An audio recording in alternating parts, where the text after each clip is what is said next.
अध्याय 3। पहले से आगे। भगवद गीता। भगवद गीता महाभारत का अंश है, परंतु उसकी अपनी अलग जगह है और वह अपने आप में मुकम्मल है। यह 700 श्लोकों का एक छोटा सा काव्य है।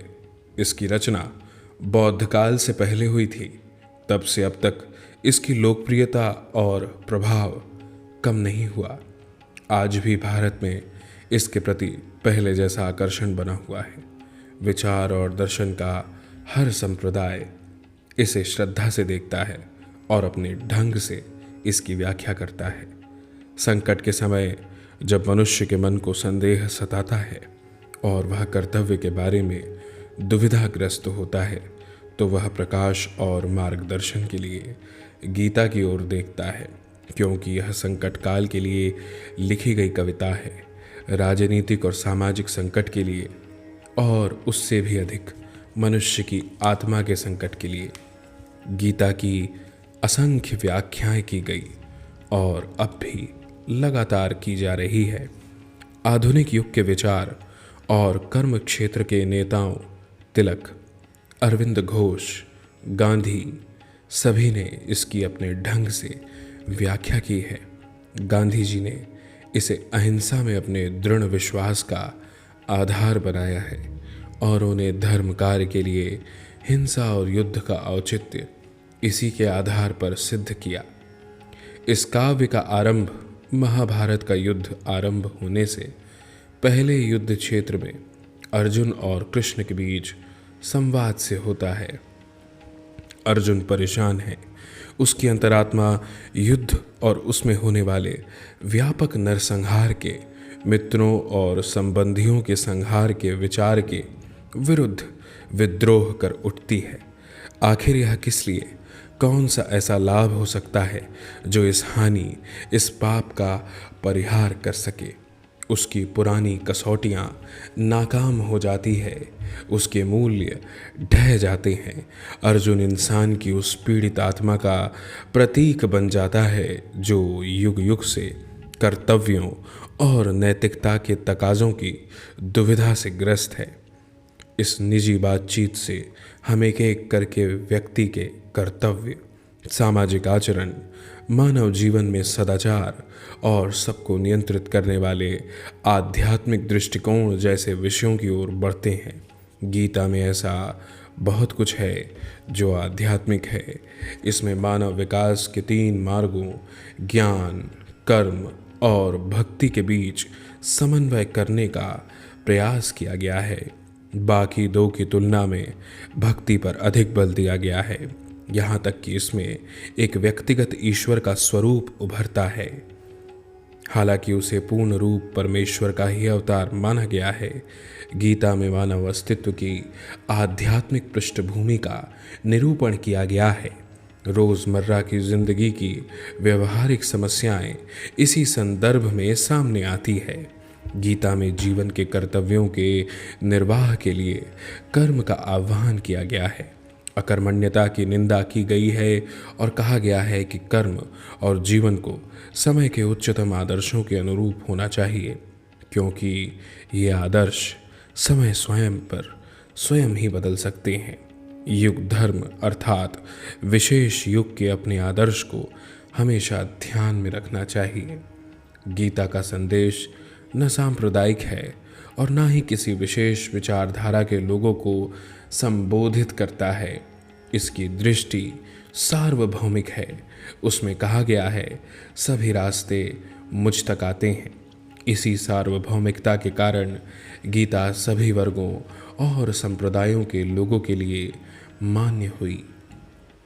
इसकी रचना के बाद 2500 वर्षों में भारतवासी बार बार परिवर्तन, विकास और ह्रास की प्रक्रिया से गुजर रहे हैं। उन्हें एक के बाद एक तरह तरह के अनुभव हुए हैं, एक के बाद एक विचार सामने आए, पर उन्हें हमेशा गीता में कोई ऐसी जीवंत चीज़ मिली है जो विकसित होते विचारों से मेल खाती रही। प्राचीन भारत में जीवन और कर्म। बुद्ध के समय से पहले का वृत्तांत हमें जातक कथाओं में मिलता है। इन जातक कथाओं का वर्तमान रूप बुद्ध के कुछ समय बाद का है।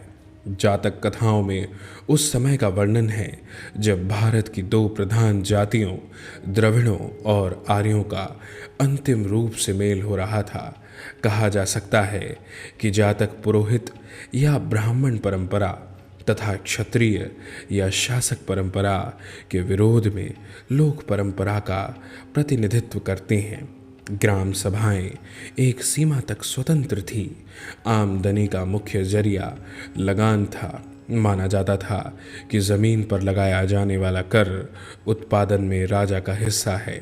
उसका भुगतान हमेशा तो नहीं पर अक्सर गल्ले या पैदावार की शक्ल में किया जाता था। यह कर उपज के छठे भाग के करीब होता था। यह सभ्यता मुख्य रूप से कृषि केंद्रित थी और इसकी बुनियादी इकाई स्वशासित गांव थे। राजनीतिक और आर्थिक ढांचा इन्हीं ग्राम समुदायों से बनाया जाता था, जिन्हें 10-10 और 100-100 के समूह में बांट दिया जाता था। जातकों के वर्णनों से एक खास तरह का विकास उभर कर सामने आता है। यह विशेष दस्तकारियों से जुड़े लोगों की अलग अलग बस्तियों और गांवों की स्थापना थी। इस तरह एक गांव बढ़इयों का था, एक गांव लोहारों का था, इसी तरह और पेशों के लोगों के गांव थे। ये खास पेशेवर लोगों के गांव आम तौर पर शहर के पास बसे होते थे। शहर में उनके विशेष उत्पादनों की खपत हो जाती थी और बदले में उन्हें ज़िंदगी की दूसरी ज़रूरतों को पूरा करने का सामान मिल जाता था। ऐसा लगता है कि पूरा गांव सहकारिता के उसूल पर काम करता था और बड़े ठेके लेता था। शायद इस तरह अलहदा रहने और संगठित होने से जाति प्रथा का विकास और विस्तार हुआ होगा। जातकों में सौदागरों की समुद्री यात्राओं के हवाले भरे हुए हैं। सूखे रास्तों में रेगिस्तान को पार करके भड़ौच के पश्चिमी बंदरगाह और उत्तर में गांधार और मध्य एशिया तक कारवां जाया करते थे। भड़ौच से जहाज़ बेबीलोन बावेरू के लिए फारस की खाड़ी को जाया करते थे। नदियों के रास्ते बहुत यातायात होता था। जातकों के अनुसार बेड़े बनारस, पटना, चंपा यानी भागलपुर और दूसरे स्थानों से समुद्र की ओर जाते थे और वहाँ से दक्षिणी बंदरगाहों और लंका और मलय टापू तक। भारत में लिखने की प्रथा बहुत पुरानी है। पाषाण युग के मिट्टी के पुराने बर्तनों पर ब्राह्मी लिपि के अक्षर मिले हैं। मोहनजोदड़ो में मिले शिलालेखों को अब तक पूरी तरह पढ़ा नहीं जा सका। वे ब्राह्मी लेख जो पूरे भारत में मिले हैं निश्चित रूप से उस मूल लिपि में है जिससे भारत में देवनागरी और अन्य लिपियों का विकास हुआ। अशोक के कुछ लेख ब्राह्मी लिपि में हैं। उत्तर पश्चिम में मिलने वाले कुछ अन्य लेख खरोष्ठी लिपि में हैं। ईसा पूर्व 6ठी या 7वीं शताब्दी में पाणिनि ने संस्कृत भाषा में अपने प्रसिद्ध व्याकरण की रचना की। उन्होंने अपने से पहले के व्याकरणों का उल्लेख किया। उनके समय तक संस्कृत का रूप स्थिर हो चुका था और वह एक निरंतर विकासशील साहित्य की भाषा बन चुकी थी। पाणिनि आज भी संस्कृत व्याकरण पर आधिकारिक प्रमाण माना जाता है। हालांकि बाद के व्याकरणों ने उसमें कुछ जोड़ा भी है और उसकी व्याख्या भी की है। यह दिलचस्प है कि पाणिनि ने यूनानी लिपि का उल्लेख किया। इससे संकेत मिलता है कि पूर्व दिशा में सिकंदर के आने से बहुत पहले भारत और यूनान के बीच किसी न किसी तरह का संपर्क हो चुका था। औषध विज्ञान की पाठ्य पुस्तकें भी थी और अस्पताल भी। अनुश्रुति है कि भारत में औषध विज्ञान के जनक धन्वंतरी थे, किंतु सबसे प्रसिद्ध पुरानी पाठ्य पुस्तकें ईसवी सन की शुरू की सदियों में लिखी गई। इनमें औषधि पर चरक की पुस्तकें हैं और शल्य चिकित्सा पर सुश्रुत की। कहा जाता है कि चरक उन राजा कनिष्क के दरबार में राजवैद्य थे जिनकी राजधानी पश्चिमोत्तर दिशा में थी। इन पाठ्य पुस्तकों में बहुत सी बीमारियों का जिक्र है और उनकी पहचान और इलाज के तरीके बताए गए हैं। इनमें शल्य चिकित्सा, प्रसूति विज्ञान, स्नान, पथ्य, सफाई, बच्चों को खिलाने और चिकित्सा के बारे में शिक्षा को विषय बनाया गया है। लेखक का रुझान प्रयोगात्मक है और शल्य प्रशिक्षण के दौरान मुर्दों की चीर फाड़ कराई जाती थी। सुश्रुत ने शल्य क्रिया के औजारों का जिक्र किया है, साथ ही ऑपरेशन का भी, जिसमें अंगों को काटना, पेट काटना, ऑपरेशन से बच्चे को जन्म दिलाना, मोतियाबिंद का ऑपरेशन आदि सब शामिल है। घाव के जीवाणुओं को धुआं देकर मारा जाता था। ईसा पूर्व 3री-4वीं सदी में जानवरों के अस्पताल भी थे। यह जैन और बौद्ध धर्म का प्रभाव था जिसमें अहिंसा पर बल दिया जाता था। महाकाव्यों के युग में अक्सर वनों में एक तरह के विश्वविद्यालयों का जिक्र किया गया है। ये कस्बे या शहर से बहुत दूर नहीं होते थे। इनमें प्रसिद्ध विद्वानों के आसपास शिक्षा प्रशिक्षण के उद्देश्य से लोग इकट्ठे होते थे। शिक्षा में तरह तरह के विषय शामिल थे जिनमें सैनिक प्रशिक्षण भी होता था।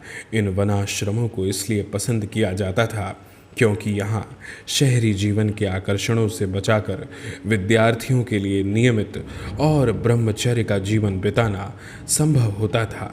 कुछ वर्ष तक यहाँ प्रशिक्षण के बाद उनसे अपेक्षा की जाती थी कि वे वापस लौटकर गृहस्थ और नागरिक जीवन बिताएं।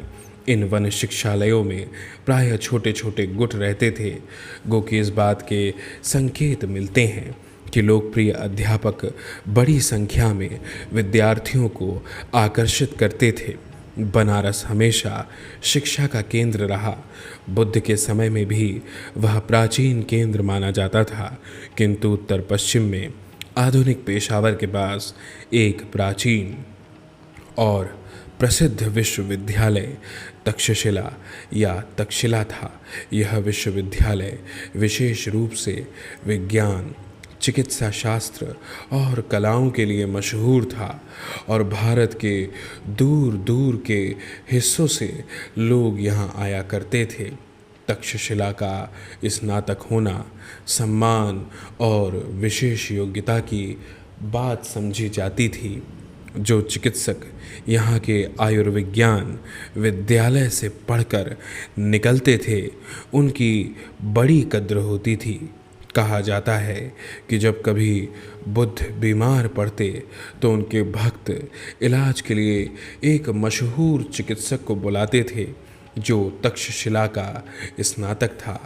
ईसा पूर्व 6ठी-7वीं शताब्दी के महान व्याकरण पाणिनि ने भी यही शिक्षा पाई थी।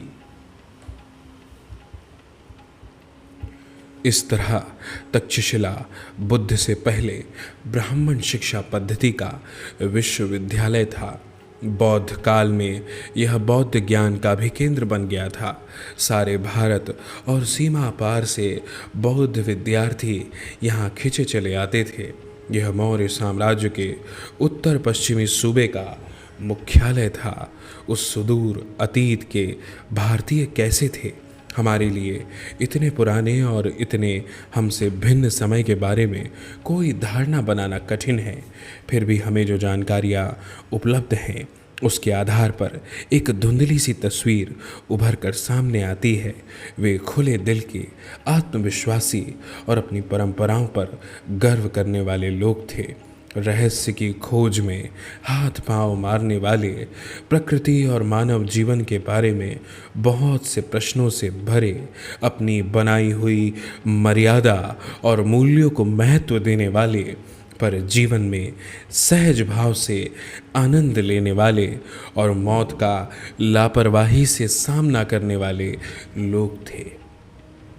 महावीर और बुद्ध। वर्ण व्यवस्था। जैन धर्म और बौद्ध धर्म दोनों वैदिक धर्म से कटकर अलग हुए थे और उसकी शाखाएं थे, पर उन्होंने वेदों को प्रमाण नहीं माना तमाम और बातों में सबसे बुनियादी बात यह है कि आदि कारण के बारे में वे या तो मौन हैं या उसके अस्तित्व से इनकार करते हैं। दोनों अहिंसा पर बल देते हैं और ब्रह्मचारी भिक्षुओं और पुरोहितों के संघ बनाते हैं। उनके नज़रिए एक हद तक यथार्थवादी और बुद्धिवादी हैं। जैन धर्म का एक बुनियादी सिद्धांत यह है कि सत्य हमारे दृष्टिकोण की सापेक्षता में होता है। इसमें जीवन और विचार में तपस्या के पहलू पर बल दिया गया है। जैन धर्म के संस्थापक महावीर और बुद्ध समकालीन थे और दोनों क्षत्रिय थे। बुद्ध की मृत्यु ईस्वी पूर्व 544 में 80 वर्ष की आयु में हुई और तभी बौद्ध संवत शुरू हुआ। इतिहासकारों ने बाद की तारीख यानी 487 ईस्वी पूर्व दी। यह अजीब संयोग है कि मैं ये पंक्तियाँ बौद्ध संवत 2488 की पहली तारीख को वैशाखी पूर्णिमा के दिन लिख रहा हूँ। बौद्ध साहित्य में लिखा है कि बुद्ध का जन्म वैशाख मई जून के महीने में इसी पूर्णिमा के दिन हुआ था। इसी तिथि को उन्हें बोध प्राप्त हुआ था और अंत में उनका निर्वाण भी इसी तिथि को हुआ था। बुद्ध में लोक प्रचलित धर्म, अंधविश्वास, कर्मकांड एवं पुरोहित प्रपंच और उनके साथ जुड़े हुए निहित स्वार्थों पर हमला करने का साहस था। उन्होंने आध्यात्मिक धर्म वैज्ञानिक नज़रिए की तथा चमत्कारों, अलौकिक व्यापारों आदि की भी निंदा की। उनका आग्रह तर्क, विवेक और अनुभव पर था। उनका बल नैतिकता पर था। उनकी पद्धति मनोवैज्ञानिक विश्लेषण की थी। ऐसा मनोविज्ञान जिसमें आत्मा के लिए जगह नहीं थी। बुद्ध ने वर्ण व्यवस्था पर सीधा वार नहीं किया, लेकिन अपनी संघ व्यवस्था में उन्होंने इसे कोई स्थान नहीं दिया। यह विचित्र और महत्वपूर्ण बात है कि भारतीय इतिहास के लंबे दौर में पुरोहित प्रपंच और वर्ण व्यवस्था की कठोरता के विरुद्ध बड़े लोगों ने बार बार चेतावनी दी है। फिर भी धीरे धीरे वर्ण व्यवस्था का विकास और विस्तार हुआ है। इसने भारतीय जीवन के हर पहलू को अपने शिकंजे में जकड़ लिया।